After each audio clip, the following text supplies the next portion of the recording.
Good morning po sa lahat ng mga kadete nationwide from Luzon, Visayas, and Mindanao. Finally po, ito na po ang pinaka-last episode natin sa subject ng personal identification techniques.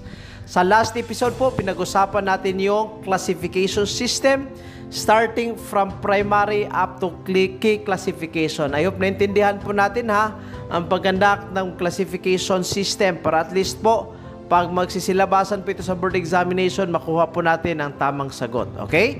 Lahat ng remaining topics mga kadete po, ilagay po natin sa episode na ito. Okay? Now, unahin po natin rules in classifying scarred prints. Okay? Ano po ba ang mga rulings natin? Mga principle na pina-follow po natin pag ang isang finger po or a particular finger on any hands of a person contain scarification or may scar or may piklat or may gasgas. Okay?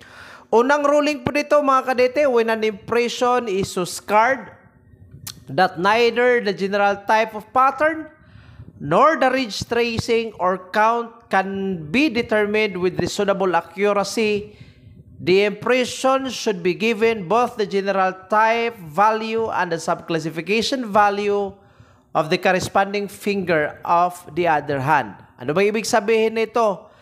Pag may piklat po ang ang daliri po natin, let us say for example, yung right thumb natin, may piklat to the point that classifying the right thumb is impossible. Hindi po natin makuha kung ano po bang type of fingerprint pattern. We do not have any idea at all kung loop ba yan, whorl ba yan, arch ba yan, hindi natin maklasify considering na may scar nga, may piklat. And at the same time, hindi din po natin ma-identify yung ridge counting. Ridge counting again is for loop or yung ridge tracing for whorl. So number 1, hindi natin alam kung anong type of pattern. Number 2, hindi natin makonduct yung ridge count at saka ridge trace. So pag right thumb yan, kasi nga undeterminable yung pattern at saka ridge count at ridge trace, ang gagawin po, yung right thumb po, mag-a-adapt siya sa opposite finger. Ano ba yung opposite finger ng right thumb? Edi yung opposite finger niya is yung left thumb. Same thing will happen on index, middle ring, at saka little finger. Okay? So pag ang right thumb, undeterminable, yung pattern, at saka ridge count at ridge trace, i-adapt niya ngayon ang ridge count, ridge trace, tsaka yung pattern sa opposite finger. So, pag ang opposite finger, yung left thumb, loop siya, ulnar loop. So, basically, ang right thumb will adapt on the pattern which is ulnar loop. So, magiging ulnar loop siya. Pag ang ridge count niya is 14, yung left thumb, magiging 14 din po yung ridge count ng right thumb. Yan po ang ibig sabihin ng rule number 1. Pero dito, tandaan, undeterminable po, hindi ma-determine yung ridge count, ridge trace, tsaka yung pattern. Okay? I have another example mga kadete. Letter A, left middle finger is scarred to the point that ridge trace or ridge count and type of pattern cannot be determined. Pero yung opposite finger niya, yung right middle finger, ulnar loop with a ridge count of 15. So ano ang classification natin? Following the first rule mga kadete, yung scarred na finger, yung left middle finger, magiging may the same impression siya and ridge count of the opposite finger. So therefore, yung left middle finger natin shall be interpreted as ulnar loop with 15 ridge count. Okay? Very simple po ang first rule natin. Second rule, when an impression is partially scarred, large scars for example about the core so that the general type cannot be determined with reasonable accuracy, but the ridges allow reasonably accurate subclassification by ridge tracing or counting. The impression should be given the primary value of the pattern of the corresponding finger and the subclassification value as indicated by the ridges of partially scarred impression. So dito po, iba po ang nangyari, okay? Let us say for example, balik tayo sa example on the first ruling. Yung right thumb niya, hindi ma-determine yung pattern. Kung ulnar loop ba, or radial loop, or whatever kind of pattern it is. Let us say, Undeterminable yung pattern, pero makagawa ka ng ridge counting. Alam mo na ang right thumb, ang ridge count niya, let us say for example, is 5. But you do not know, basically, hindi po ma-determine kung ano talagang pattern. Maka-ridge count ka, but you do not know if it is radial or ulnar loop. Ang gagawin po, i-adapt yung pattern natin sa opposite finger. Okay, kung ano yung pattern sa opposite finger, siya din po yung pattern sa right thumb. So, pag ang opposite finger natin is radial loop, ridge count niya is 12. Yung sa right thumb natin again, undeterminable yung pattern, pero ridge count niya 5. Ano yung classification natin? Ano yung interpretation natin? Yung right thumb, mag-adapt siya ng pattern sa opposite finger, which is radial loop. Pero hindi niya i-adapt yung ridge count. Bakit hindi niya ma-adapt yung ridge count? Kasi po, sa right thumb, determinable yung ridge count eh.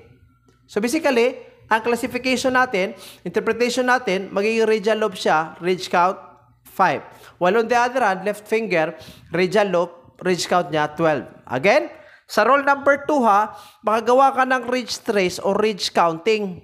Pero you do not know what pattern, what specific pattern it is. Okay, so ang gagawin, adapt lang po sa opposite finger. Another example po mga kadete para mas maintindihan po natin. Left middle finger niya is partially scarred with unidentifiable pattern type. Ibig sabihin, hindi po ma-determine, ma-identify kung ano yung pattern. Pero identifiable yung ridge count, which is 10. Opposite finger niya, yung right middle finger, ulnar loop, pero ridge count niya 15. Again, ano yung classification natin? Sa left middle finger, i-interpret po natin, it shall be classified as ulnar loop, mag-adapt siya sa pattern sa opposite finger, pero hindi niya i-adapt yung ridge count. So, ulnar loop siya, ridge count 10. Okay? Yun po ang rule number 2. However, if the ridge count of a scarred pattern is identified, but the type of pattern of the opposite finger is not a loop, klarong-klaro yan ha, classify as it appears and reference to any other possibilities. Ano yung ibig sabihin nito? Let us say, again, yung right thumb niya, hindi ka makagawa ng pattern, identification of the pattern. Pero alam mo na ang ridge count niya is 5. Opposite finger, let us say, ang nangyari, left thumb niya, hindi siya loop family. Ito naka-ridge count ka, which is 5. So alam mo that the pattern could either be a radial or an ulnar loop. Right? Pero sa kabila po, opposite finger niya, ang nangyari, hindi po siya loop family. Nagiging, let us say, whorl family po siya. Or arch family siya. Lagay na lang natin plain arch ang opposite finger. Hindi po pwedeng mag-adapt tayo sa opposite finger considering na hindi po siya kaalyado. Hindi po siya miyembro ng pamilya. Ang pag-adapt po kasi dapat tandaan po natin mga kadete sa mag-take ng board examination. Ang pag-adapt po natin ng pattern at saka ridge count and ridge trace, unang rule po na dapat tandaan natin dyan is that yung opposite finger po should be a member of the family. Pag dito, naka-ridge count ka ng 5, so ibig sabihin, dapat ang opposite finger should be coming from a loop family. Right? Pag naka-ridge trace ka dito, pero you do not identify what specific pattern it is, dapat ang sa kabila, yung opposite finger, dapat miyembro yan ng whorl family. Kasi pag hindi, rule of thumb natin, hindi po natin pwedeng mag-adapt o hindi tayo pwedeng mag-adapt kung ano po ang nasa opposite finger. Okay, again ha, I'd like to clarify this. Yung right thumb natin, ridge count 5, pero hindi po ma-determine yung pattern. Yung left thumb natin, yung opposite niya is plain arch. Ang ruling po dito, dapat po i-classify lang natin po kung ano po ba yung any other possibilities. Ano ibig sabihin ng reference to any other possibilities? Ibig sabihin, ikaw yung examiner, ikaw yung fingerprint examiner, dapat you have to find basis, okay? Kung ano yung pinakamalapit, rason ng magbigay ng judgment on your part that this pattern is a radial or ulnar loop, dapat po, yun po ang gagawin mo. So, pagtingin mo po, you make a ridge count, 5, yung pattern hindi po ma-determine po, but you found out na yung downward direction niya, yung downward opening is towards the thumb, probably you will say, this is a radial loop. Okay? When we say reference it to any other possibilities, that means ikaw mismo dapat you have to use your expertise, find basis po to say whether it is radial or ulnar loop. So basically, ang interpretation po natin, pag ito, right thumb, 5 ridge count, undeterminable yung pattern, but you found out na may posibilidad na radial loop po siya considering that the downward direction is towards the thumb. Little finger towards the thumb. So you will say that by that basis alone, you say that you reference it to radial loop. So magiging radial loop siya, ridge count niya 5. Okay? Hindi ka po pwedeng mag-adapt. It happens to whorl family also. So let us say for example, you cannot determine the pattern.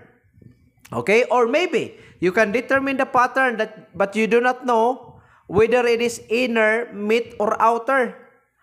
Pagpunta mo doon sa kabilang opposite finger, ang nangyari, hindi siya miyembro ng whorl family, loop siya. Radial loop, ridge count niya is 12. Mag-adapt ka ba ngayon sa radial loop, ridge count 12? Hindi, kasi po, ang sayo is whorl family. Ang problema lang po is hindi mo po alam kung ano po yung tracing niya, kung inner, mid, or tsaka outer ba. So again, ang ruling natin, i-reference po natin on any other possibilities. So, by taking a look closely on the pattern, pag may basihan ka po to rule it out that it is inner, then you will say this is plain whorl inner yung ridge trace. Or pag outer, based on your expertise or based on the different factors that will tell you that it is outer, then you rule it as plain whorl outer ridge trace. Okay, yun po ang ibig sabihin ng reference to any other possibilities. Alright? I hope naintindihan mga kadete ha. Next. Rule number 3. Rule number 3 is similar to rule number 2. The only difference is that in this rule, it is the ridge count or trace that cannot be identified, while on the other hand, the pattern can be interpreted. The same classification shall apply. Ito po ang sabi ko kanina ha. Dito sa ruling number 3, alam mo po ang pattern. Pero ang problema, hindi mo alam ang ridge trace o ridge count.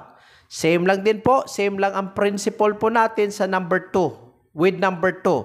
So, pag hindi mo alam kung ano yung ridge count niya, yung ridge trace niya, pero alam mo yung pattern, i-adapt mo po kung ano yung sa kabilang finger, yung opposite. Pero again, pag yung opposite finger, hindi siya miyembro with the pattern that you are going to classify na may scarification, ang gagawin po natin is that we have to reference it to any other possibilities. Okay?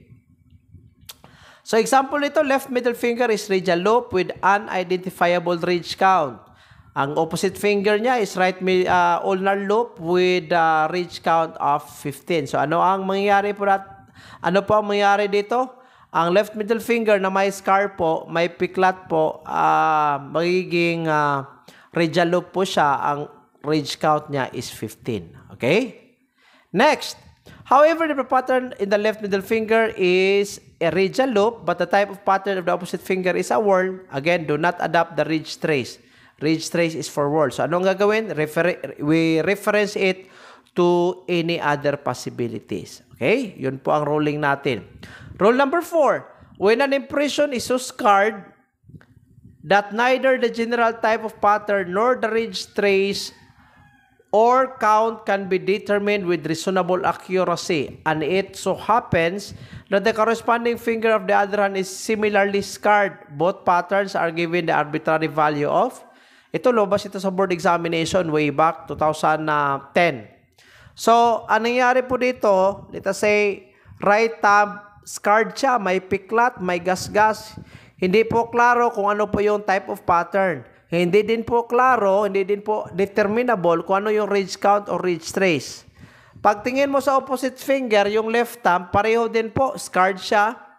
Hindi ma-determine yung pattern, hindi din po ma-determine yung ridge count. Ano ang classification natin? Ano yung interpretation? Dapat ito, right thumb, magiging whorl siya. Whorl. Okay? Whorl lang po. Hindi na-specify kung plain, plane, central, accidental, or central. Ang nakalagay po, whorl lang. Whorl with, ano yung tracing niya? Meet. Yung opposite finger naman will adapt with the same. Whorl din po siya with meet tracing. Okay? So, yun po ruling natin sa scarification may piklat. Ito naman yung ruling natin pag amputated. Ibig sabihin na amputated, naputol or missing. Nawala yung daliri. Okay? Una, if one finger is missing or amputated, give the missing or amputated finger the classification of the opposite finger, including the pattern, ridge count, or ridge trace. Ano ibig sabihin nito? Pag naputol po yung right thumb po natin, mag-adapt yung right thumb kung ano yung interpretation, kung ano yung pattern, ano yung ridge trace or ridge count sa opposite finger. Pag naputol yung right thumb, yung left thumb na opposite, radial loop with ridge count 10. So, yung naputol will adapt on the pattern. Magiging ano din po siya, ridge count 12, magiging radial loop. Pag radial loop ang left finger. Okay? Pag plain arch yung left finger, of course, walang ridge count yan, walang ridge trace. So, itong naputol na right thumb, mag-adapt din po siya. Magiging plain arch din po siya. Walang ridge count, walang ridge trace. Okay? Sunod, if opposite fingers are both amputated, both are given the classification of whorl with meeting tracing, nothing more.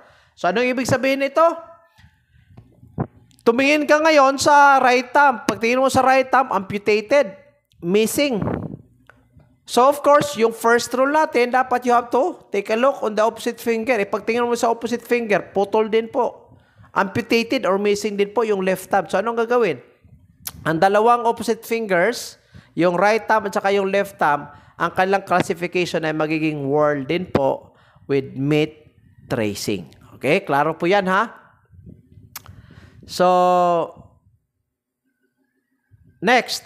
If all fingers are missing at birth or amputated, the classification will be, ito mga kadete, nagsisilabasan na ito in the previous board examination. Pero I do not know in the recent table of specification kasi nga po, starting December 2022 up until today, based on my observation and based on the confusion of the takers, medyo alanganin po yung mga number of questions that came out in the personal identification techniques. In fact, sa latest or sa previous board examination, tatlo lang pong tanong ang lumabas sa personal identification techniques. Basically, hindi po nag-follow kasi sa table of specification. Pero kapag tingnan talaga natin yung table of specification, ito dapat parte ito eh. Pero I do not know what happened. I don't know what happened. Lagyan na lang natin benefit of the doubt. Pero again, dapat it has to be in adherence with the table of specification. Yun po ang sabi ko sa inyo na as much as possible, holistic po yung pagre-review natin. Kasi po, pag nakarely tayo, obsessed tayo sa TOS without knowing the fact na hindi naman naayon talaga sa TOS ang mga tanong sa board examination, lagapak tayo. So, dapat holistic yung review natin. Lumabas ito in the previous board examination. So, pag missing lahat, yung fingers, amputated lahat, ano yung classification natin? M over M. Ibig sabihin ng meet over meet, 32 over 32, whorl over whorl, meet over meet. Triple M over triple M. Yun po ang classification. Memorize nyo po yan mga kadete ha. M over M, 32 over 32, W over W, M, and triple M. Okay? Below triple M. Bakit 32 over 32? 32 over 32 kasi nga po, lahat ng fingers will be considered as a whorl with meet tracing. So, ano ang sabi ko sa episode 3? Pag lahat ng 10 fingers, whorl siya, ang primary classification natin is 32 over 32. Okay? Alright? Next. If both hands consist of amputated and missing at birth fingers, the footprints should be taken. Okay? Klarong-klaro yan ha. Pag wala po, missing at birth po, yung lahat ng mga fingers, ano ang kukunin natin? Yung footprints po ang kukunin. Okay? So, yun po ang rulings natin ha, sa classification. Okay? Dugtong po yun sa classification system. Pag may scarification, amputation, or missing fingers. Now, pagtapos ka na po sa classification, ang susunod po is fingerprint filing. Ang sabi ko po sa episode 3, the reason bakit po may fingerprint classification is that for the purpose of filing. So pag naka-classify ka na, i-file mo na yan according to the sequence. Kung sa library yan, parang katalog yan, di ba mga kadete? Yung mga authors, yung mga books, naka-arrange siya according to the letter, the first letter of the family name of the author. So pag ang apelyido mo starts with letter A, ikaw yung pinakauna. So fingerprint filing, ito din po. Anong purpose ng classification? To file. Para at least alam po natin kung saan po ba ang specific location ng fingerprint file na hinahanap po natin. Okay? Fingerprint filing is the process of arranging, sequencing, and storing the fingerprint file based on its classification designation inside the cabinet. Okay? Yung libro ko po mga kadete, napaka-comprehensive po ito. Yung Forensic Science, Personal Identification Techniques. Nilatag ko po doon ang paggawa po, ang pag-proseso po sa filing. Okay? Pero I will just give you the bird's eye view kung paano po ba gagawin po yung fingerprint filing. Now, so sa primary classification, ang filing po will have to start with 1/1. Wala po tayong 0 ha. Bakit walang 0? Kasi po sa primary classification, may constant value po tayo na 1/1. Ito po ang sabi ko po sa episode 3. Okay? Sa episode 3, sinabi ko po na may constant value na 1/1. So with that value, wala pong 0. Hindi po masi-0 kasi constant value yan 1/1. That is the reason why yung primary classification will have to start with 1/1. So, ano ang sunod sa 1/1? Sunod dyan is yung 2/1. 2/1, 3/1, 4/1, 5/1, 6/1, up to 32/1. Yan po ang pagpasunod ha, ang chronological order sa primary classification. Pag tapos ka na sa 1 na numerator, puproceed ka ngayon sa 2. So magiging 1/2, 2/2, 3/2, 4/2, 5/2, 6/2, up until 32/2. Pag tapos ka na sa 2, kasi exhausted na, 32 ka lang dapat yung limit So, tapos ka na sa 32/2, balik ka naman uli ngayon sa 1. Ngayon, ang denominator is 3 na. 1/3, 2/3, 3/3, 4/3, 5/3, 6/3, up until 32/3.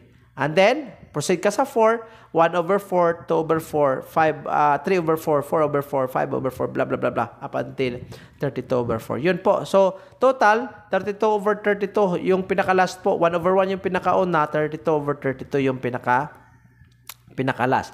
So, pag natin yan, i-combine natin lahat. Sa primary classification alone, may may 1,024 possible primary combinations in the file. Imagine na, sa isang cabinet na primary classification, 1,024 yung combinations po natin dyan. Sa secondary naman, dalawa, small letter group at saka yung capital letter group. Pag small letter group mga kanite, mag-start tayo ng A/A to RW3R over RW3R. Now, hindi po natin i-memorize ito ha. Nilagay ko po yan sa libro ko. But if you want to have a copy, hindi naman po importanteng i-memorize natin po ito. Napaka-komplikado po pag i-memorize natin yung secondary small letter group from A to RW3R. Okay? Pero again, right now, yan po dapat. Ang tandaan lang natin. Sa secondary capital letter group, di ba, ATRO po yung ginagamit natin, di ba? ATRO. A stands for plain arch. T stands for tinted arch.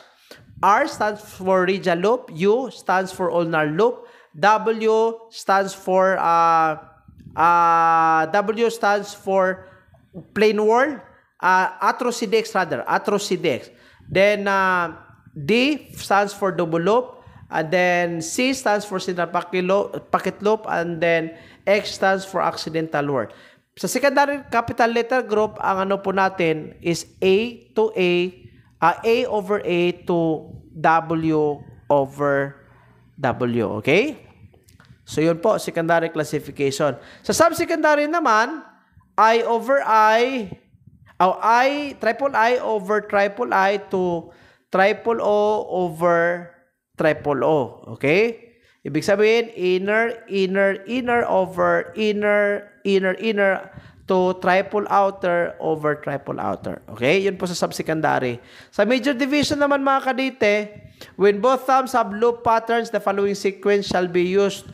Remember sa major division, small, medium, large lang po yun, di ba? So, napaka-easy lang. Una po natin dito, pag ang both thumbs po, puro loop siya, S over S up to L over L. So, pansin nyo po, S over S, then medium, small over small, medium over small, large over small, and then pagtapos na po, kasa large over small, small papunta over medium, medium over medium, large over medium, so on and so forth. Okay? When both thumbs are whorls, the following sequence shall be followed from inner over inner up until outer over outer. When one thumb is a whorl and the other is a loop, the following sequence shall be used. Inner over small papuntang outer over L. Okay? Huwag nyo pong i-memorize lahat ito. Hindi naman ito lumabas sa board examination. Ang ano lang po is, we can have the bird's eye view kung paano po gagawin ang filing po natin. For final and key classifications, from 1 and upwards or 2 upwards. So, ibig sabihin, pag ang final classification natin is 1, so mag-start ka ng 1. Okay? Pag 2 siya, pangalawa siya. Same with key classification. Alright? So, yun po ang pag-conduct po ng filing. Ano po ba ang purpose ng filing? It's just to sort it out. To sort out all the classification designation inside the cabinet. Alright? Next, there are 3 categories of fingerprints as to the surface where they are located. Una, yung tinatawag nating patent or visible prints. Pangalawa, impressed or plastic prints. Number 3, yung latent prints. Ano bang pinagkaiba sa tatlo? Ang patent or visible prints, ito yung mga prints that can easily be seen or prints that can easily be spotted by the eyes. For example, yung prints po natin formed from the blood or from the grease or ink or dirt. So, makikita natin usually yan in different surfaces, especially if the surface is smooth like glass or windows or paper. So, visible prints or patent or visible prints, pareho lang po ang dalawang term na yan. Ang pangalawa is impressed or plastic prints. These are imprinted in soft and pliable materials such as drying paint o na-print po natin yung fingerprint pattern natin sa clay or sa wax. Ang tawag po dyan, impressed or plastic prints. Yung pangatlo, yung prints that are accidentally left at the crime scene that are normally invisible to the naked eye but can be detected through the application of fingerprint powders. Ibig sabihin, ito po yung opposite ng patent prints. Ang patent prints, visible siya, pero yung latent prints are usually invisible. And these are prints that are left by the criminals at the crime scene. Okay? So, yun po. Ito mga kaditi, lumabas din po ito sa previous board examination, Kinsako. Okay? Kinsako. What is Kinsako? It is a method of searching activities for finding scene fingerprints and where they are impressed. Basically, it's a process of finding latent prints at the crime scene. Ang term po is Kinsako. Okay? Huwag niyo pong kalimutan yan.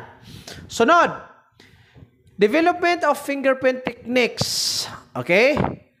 May ano po tayo, may different, may tatlo basically. May tatlo po tayong mga pamamaraan po sa pag-develop po ng fingerprint from the crime scene.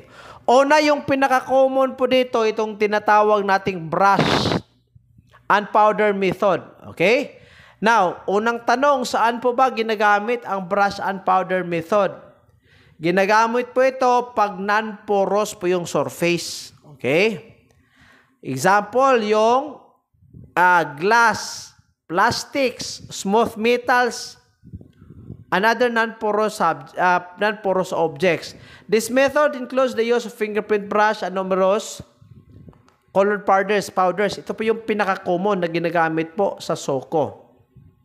So, yung powder natin, iba-iba po yung color. Okay? Una, itong tinatawag nating black fingerprint powder. Saan pa ba ginagamit yung black fingerprint powder?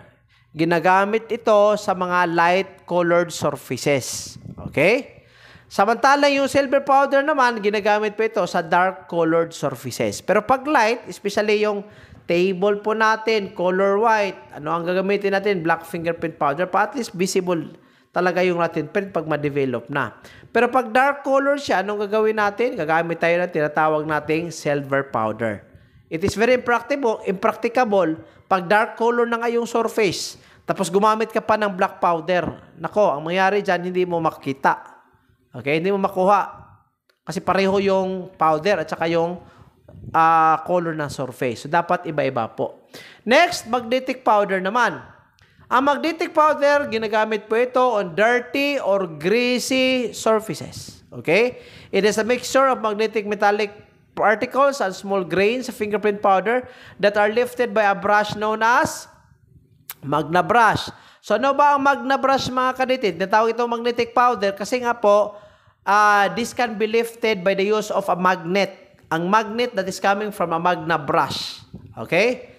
So, sa episode 1, doon ko po na-present po ang kung ano ang itsura ng Magna brush.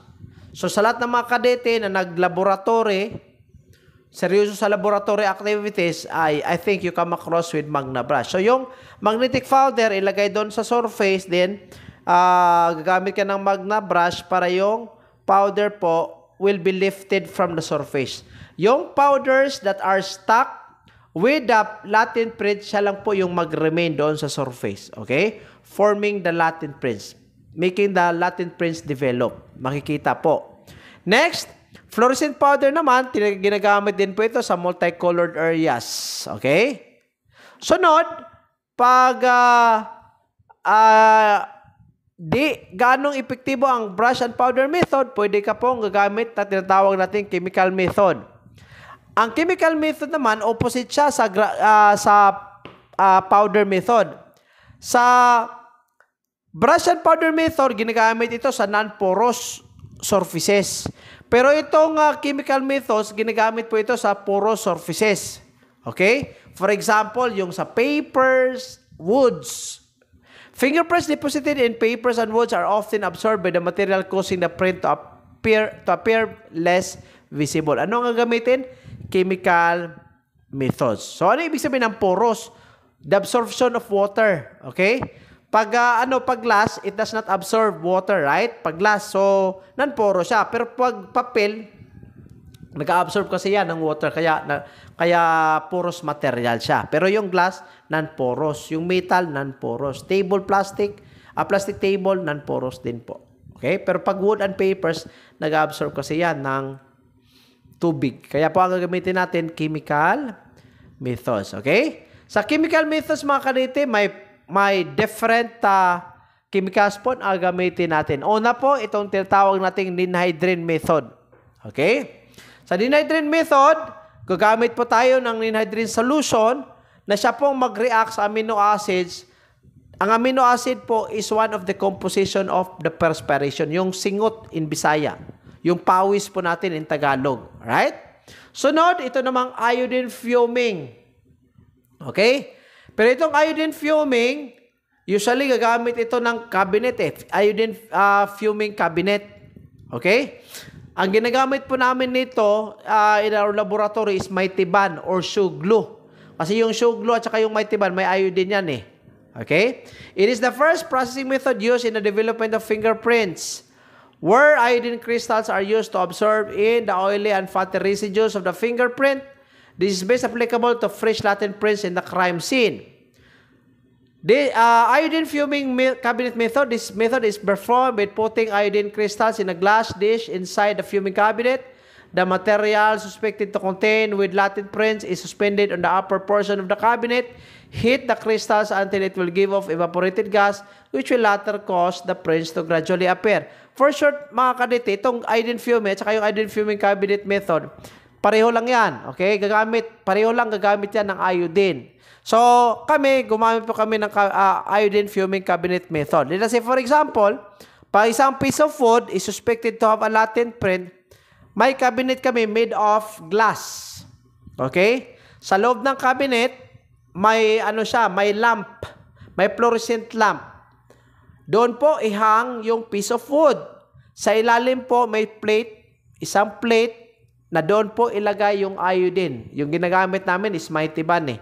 So ilagay doon yung Mighty Band and then we turn on the fluorescent lamp. The fluorescent lamp will hit the iodine and the iodine will interact with the fatty residues of the fingerprint. So usually makita mo po pag may fingerprint yan yung piece of wood, ang ma-develop po na latent print is color white. Okay? So yun po ang paggamit. But for those persons na nag-laboratory activity in a fingerprint, I think this is very familiar to you. Okay? May tinatawag din po tayong iodine dusting method. Gumagamit din po ng iodine. By using a fingerprint brush, iodine crystals are dusted into the suspected surface. Okay? Then, we have also iodine fuming gun. This method uses a fuming pipe gun made of hard plastic or glass. Ang pipe or ang gun is attached with a small rubber hose. This method is performed by putting iodine crystals into the pipe gun and is aimed a short distance from the surface. Blow from the end point of the rubber hose, which allows the crystals to give off fumes. So, yung fumes will interact with the fatty residues of the perspiration, causing the fingerprint to be developed. We also have iodine solution method. This method is performed by dissolving iodine crystals in benzoflavone fixation reagent and is later applied to the surface of the crime scene, causing the latent prints to appear. Ito, the last one, hindi kami nakapag-perform dyan. Pero yung previous na mga chemical methods, ginagawa po namin. Okay? The last one is silver nitrate method under the chemical method. A method of development of latent prints which uses silver nitrate solution to react with the sodium chloride present in the human sweat. Okay? Hindi lang po fatty reagent ang ang composition ng sweat. May sodium chloride din po yan. So, by using silver nitrate, yung silver nitrate will interact with the sodium chloride. That will make the latent print develop. Okay? So, aside from chemical methods and powder and brush method, may tinatawag din po tayong special illumination. O itong tinatawag nating light method. Pag ang brush and powder ginagamit siya sa non-porous, at saka yung chemical method ginagamit siya sa porous surfaces, ito, ginagamit po ang special illumination method pag ang fingerprints are suspected to be on the surfaces where they are less visible or invisible under ordinary lighting condition. This method requires the use of numerous lights that will aid the impression to fluoresce from the surface. Anong ginagamit dito? Ginagamit po is light. Okay? Para at least mag-glow or mag-fluoresce po yung latent print coming from the crime scene. Okay? Ang usual na tanong na palaging lumalabas sa board examination, hindi po ito mawawala sa fingerprint identification or sa personal identification techniques. Itong ACE-V. Okay? Ano ba ang ACE-V? Ang ACE-V stands for, lumabas ito under the latest table of specification. ACE-V, alpha stands for analysis. C, Charlie, stands for comparison. E, yung eco, stands for evaluation. At saka yung V, stands for verification. Okay? Ito po yung pinaka-common na method of fingerprint examination worldwide. Okay? Ang term po na ACE-V was coined or inimbento po by Roy Huber in 1959. This is originally known as the law of ACE. Okay? So pag-usapan po natin yung ACE-V method mga kadete kasi ito lumabas sa board examination. So stages po sa ACE-V o na analysis. Sa analysis po, yung forensic technician o yung fingerprint examiner, ini-assess niya Ibig sabihin, he checked whether the unknown prints coming from the crime scene can be used for comparison. Okay? So dito po, sa analysis po, preliminary assessment of several factors like the surface material or the substance of the print itself, kinukonsider po yan. So pag hindi po pwedeng ma-analyze yung unknown print, kasi nga po, konti lang ang nakuha or probably not fully developed, so basically, mag-stop ka na sa analysis. But if you think that the unknown print, based on your evaluation and assessment, can be used for comparison, then ibig sabihin, mag-proceed ka sa second stage. Ano yung second stage? Comparison na. So sa comparison, doon mo po, ina-analyze yung characteristics, pati na yung mga peculiarities, attributes of the fingerprints. Okay? Doon mo po, ina-identify yung similarities and dissimilarities between the standard specimen and the unknown specimen, so on and so forth. Okay? So, comparison. So, iba yung analysis. Ano yung analysis? Analysis, ibig sabihin, ina-assess natin kung yung unknown fingerprints or yung latent prints coming from the crime scene, pwede ba siyang magamit natin for comparison? Pag hindi pwede magamit, hindi ka na mag-proceed. Pero pag magamit natin for comparison, knowing that nakuha mo talaga, the latent print was fully developed, and then you see different characteristics, then you proceed with the second stage, which is comparison. So, comparison, ibig sabihin, kinukumpara mo doon yung mga rich characteristics, mga uniqueness between the unknown prints and the standard specimen. Okay? After comparison, proceed ka na ngayon sa evaluation. Okay? Sa evaluation, ibig sabihin, ito po yung stage of decision. Decision making na po yan.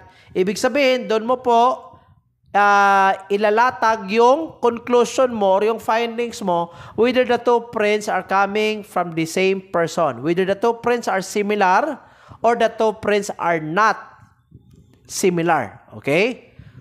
Doon din po, i-identify mo, doon ka na mag-decide kung identical ba yung prints or hindi. Okay? So, after evaluation, verification. Okay? Ibig sabihin ng verification, kung ano yung conclusion mo, ano yung findings mo, dapat ma-verify yan by another fingerprint examiner. Ibig sabihin, i-double check yan by the other fingerprint examiner. Ang verification po natin, dalawang klase po yan. Yung blind verification, pangalawa yung non-blind. Ibig sabihin ng blind verification, yung second examiner, hindi niya alam kung ano yung conclusion by the original examiner. For example, pag ang unang examiner si Pedro, binigay niya yung prints for verification to Juan. Hindi alam ni Juan kung ano yung conclusion or findings ni Pedro. Ang tawag po sa verification na yan, blind verification. Pero alam mismo ni Juan kung ano yung conclusion sa unang examiner na si Pedro, ang tawag po sa verify ni Juan is non-blind. Kasi alam niya po kung ano yung conclusion by the first examiner. Okay?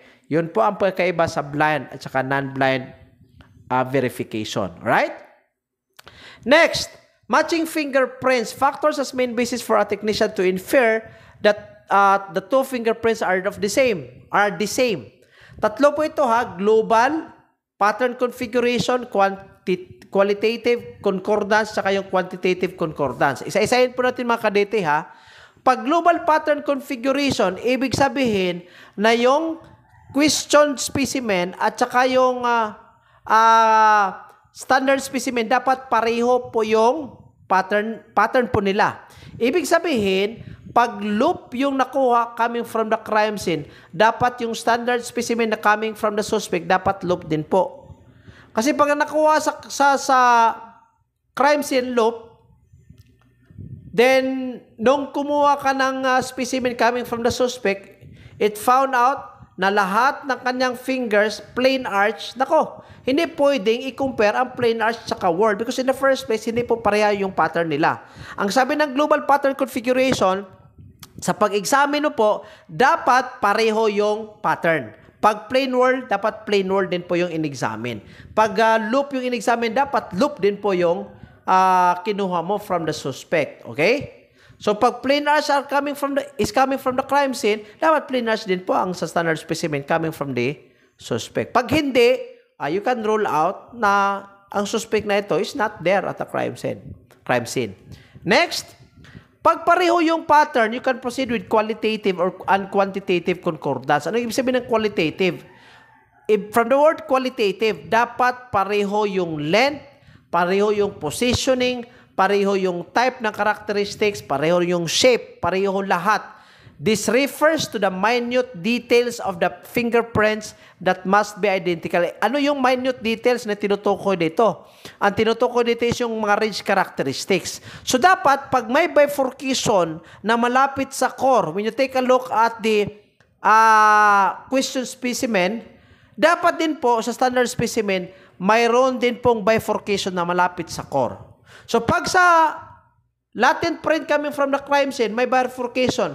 Pero yung sa standard specimen coming from the suspect, wala ni isang bifurcation. Ano yung ruling mo? Ang ruling mo is that the two fingerprints are not coming from the same person. Ibig sabihin that the suspect was not present at the crime scene when the crime was committed.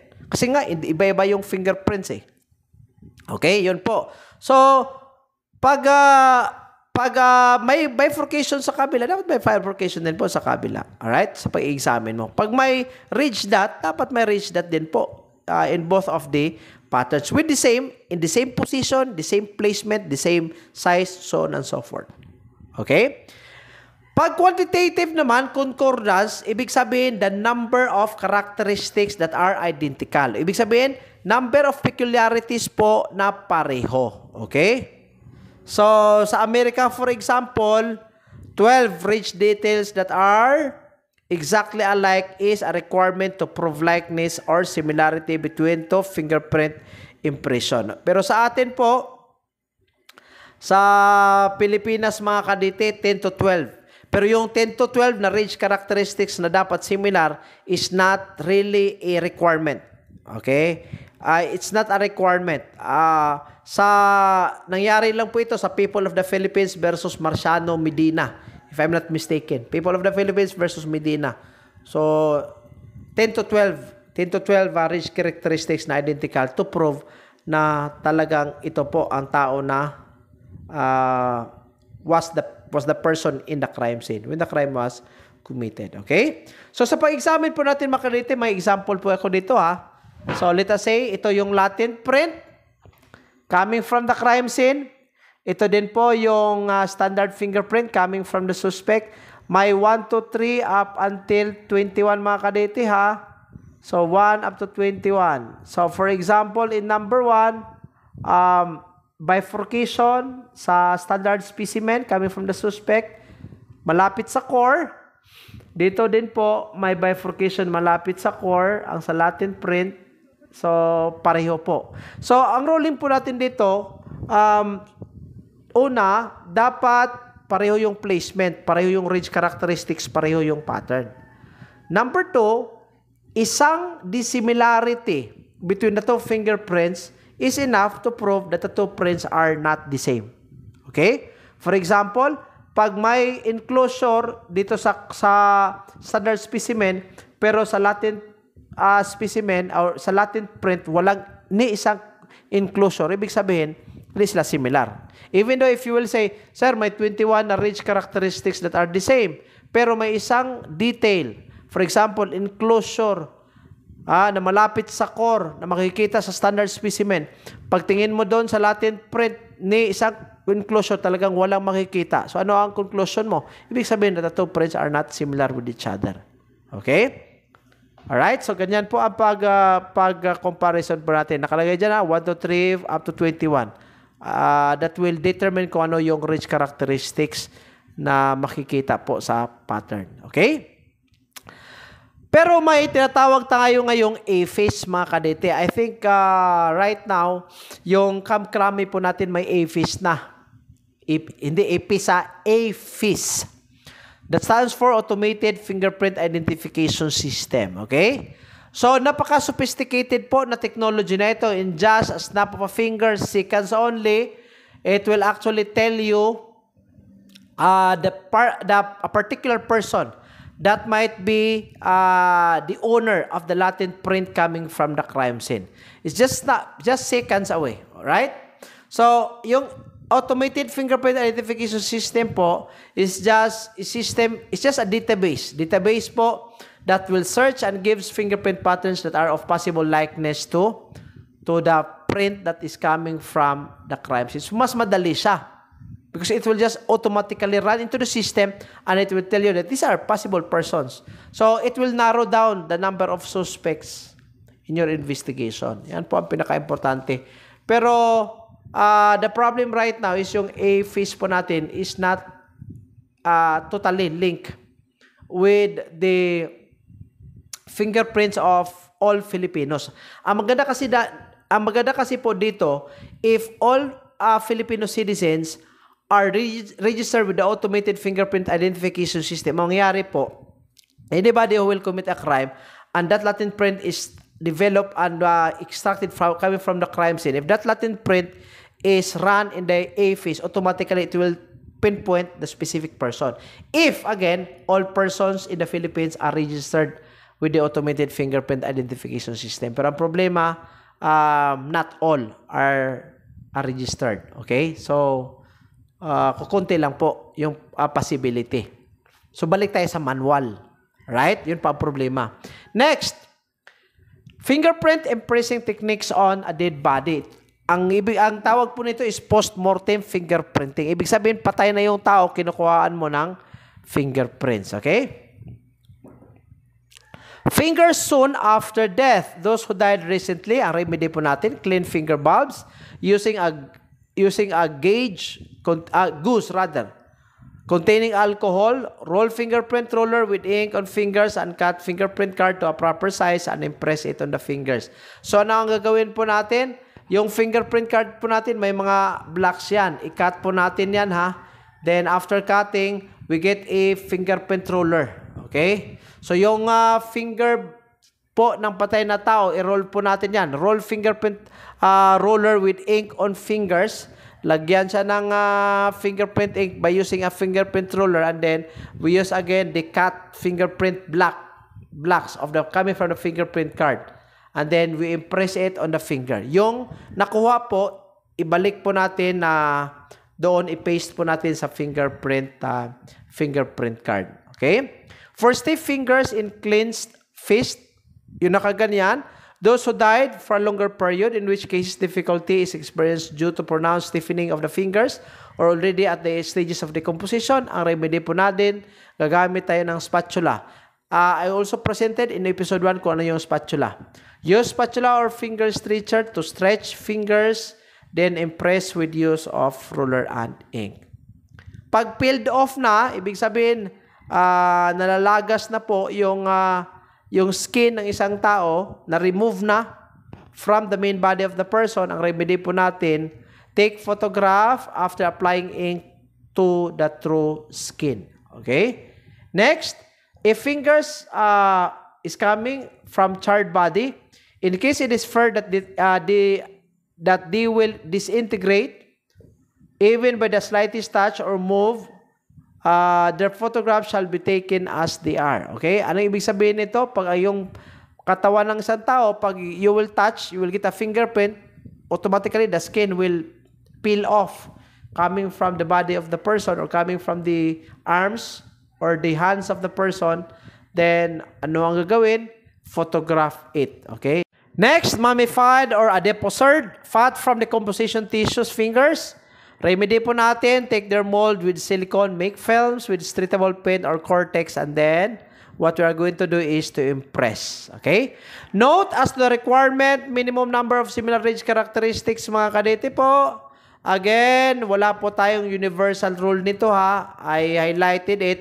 Wala po tayong universal rule. Unknown pa po. Wala din po tayong jurisprudence na nag-compulsory po or nag-obliga sa specific number of range characteristics to prove identity. Pero again, sa People of the Philippines versus Marciano Medina, 10 rage characteristics were established. So right now, Philippines 10 to 12, USA 12 to 14, UK 14 to 16. Rage characteristics that will acquire identity. Okay? Yun po mga kadete, ang lahat po ng mga topics natin sa personal identification techniques. I hope nakuha nyo po kung ano yung mga topics po natin. Okay? So, I just like to repeat this mga kadete, yung sa TOS po natin. Balikan ko lang po. Right now, hindi naman po sumusunod sa table of specification, but we do not know with the succeeding board examination. Okay? Kaya nga sa previous ang lumabas 3 lang. So sa latest table of specification, ang personal identification techniques mga kadete, huwag kalimutan, 20 items yan sa board examination.